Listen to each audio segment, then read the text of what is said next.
السلام علیکم ورحمۃ اللہ وبرکاتہ. زما محترمو عزتمندو، په نن درس کې به موږ د قرآن مجید یو عظیم ترین آیاتونو نه د سورې بقرې آخري دوو آیاتونو په باره کې به موږ خبره وکړو. دغه آیاتونو ته خواتیم سورې بقره وایي. د دې فضیلت کې نبی کریم صلی الله علیه وسلم نه متعدد احادیث مروي دي او رانقل دي. په دغه باندې موږ ځان پوی کو او اوی پیژنو چې دغه آیاتونه څومره بابرکته دي او د هغې شان نزول څه دی او دا موږ څنګه خپلولی شو او عمل پې څنګه کولی شو او موږ ته به څومره فایده راکړي.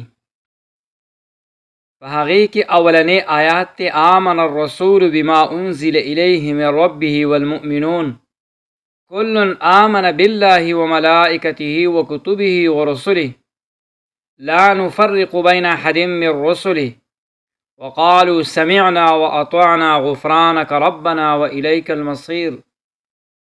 په دې آیات کې الله جل جلاله خپل محبوب صلی الله علیه وسلم او د تمام مؤمنانو د ایمان تذکره کوي او د هغې ذکر کوي او دا موږ ته راښیي چې الله د هغه فرشتي او د هغه کتابونه او تمام رسولانو باندې ایمان لرل ضروري دي او دغه رنګې د هغې په درمیان کې تفریق او جداوالی نه دی کول پکار.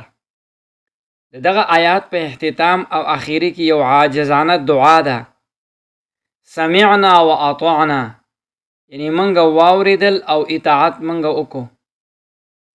دویم آیات لا یکلف الله نفسا الا وسعها لها ما كسبت وعليها ما اكتسبت ربنا لا تؤاخذنا إن نسينا أو أخطأنا ربنا ولا تحمل علينا إصرا كما حملته على الذين من قبلنا ربنا ولا تحملنا ما لا طاقة لنا به واعف عنا واغفر لنا وارحمنا انت مولانا فانصرنا على القوم الكافرين.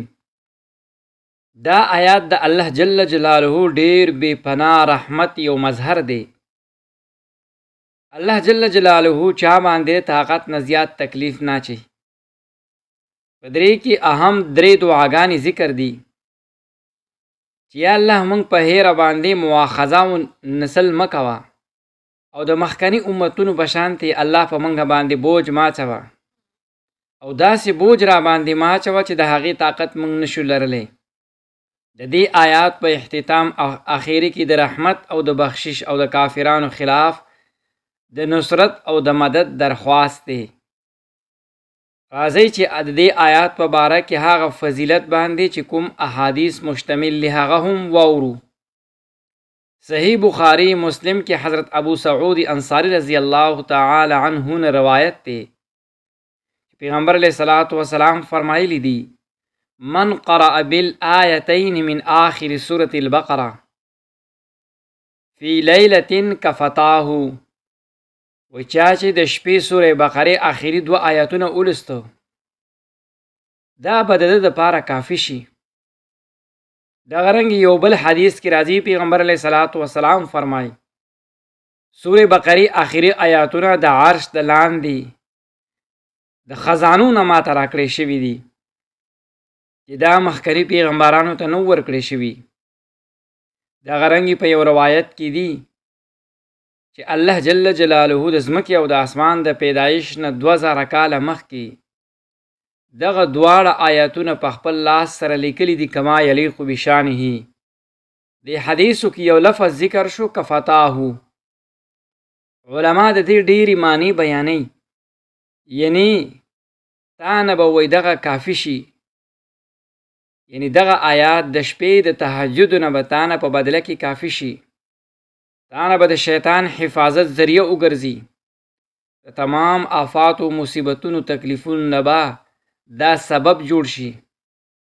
نو ممکن ده چې دا درې واړه معنی تینا شامل وي او دا ورته مراد وي.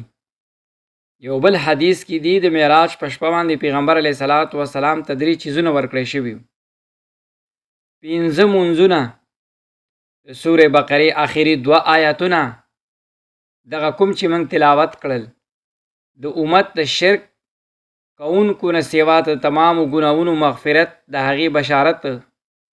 یو بل حدیث کې دی چې څوک په کور کې دغه آیاتونه تلاوت کی دغه کور ته به شیطان نه راځي. د دې آیاتونو د عظمت نه دا اندازه ولګوئ چې صحابه کرامو دا څنګه خپل کړي او عمل پې څنګه کړی. حضرت عمر فاروق رضی الله تعالی عنہ حضرت علی رضی الله تعالی عنہ فرمایي چې زمونږ خیال دی چې کوم یو کس به داسې بې عقله وي چې هغه سورې بقرې د آخري 2 آیاتونو نه په غیر اوده شي. حضرت علی رضی الله تعالی عنہ مزید فرمایي چې زه نه پیژنم چې په اسلام کې پیژنګلونکي نه به بل لا کوم یو کس چې آیات الکرسی او سورې بقرې آخري 2 آیاتونو نه په غیر د ویلو نه دی اوده شي.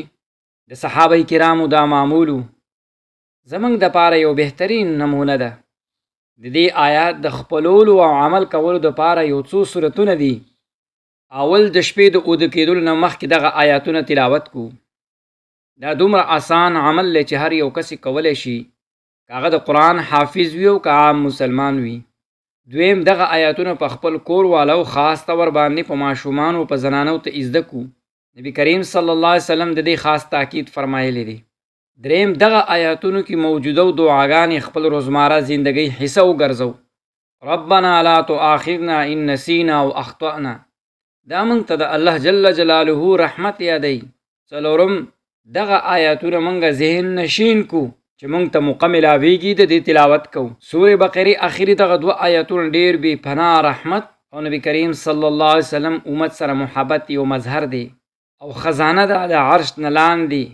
وی ما ته دا راکړې شوې ده او چې مخکني انبیای کرامو ته دا نه وه ورکړې شوې او نه امتونو ته ورکړې شوې وه.